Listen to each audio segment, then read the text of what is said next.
How to create a passport size photo using ChatGPT. Hello everyone, welcome back to our channel.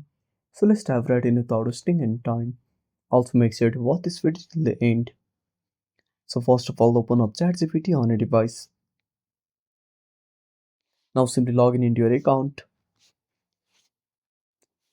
Then select your account. Now wait for some time. Now simply tap on the gallery icon.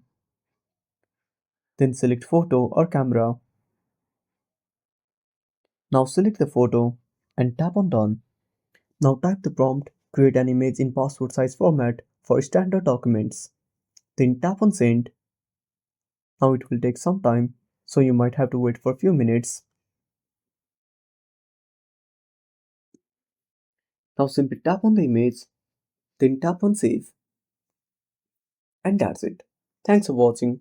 Make sure to subscribe our channel and hit the bell icon. See you in the next video.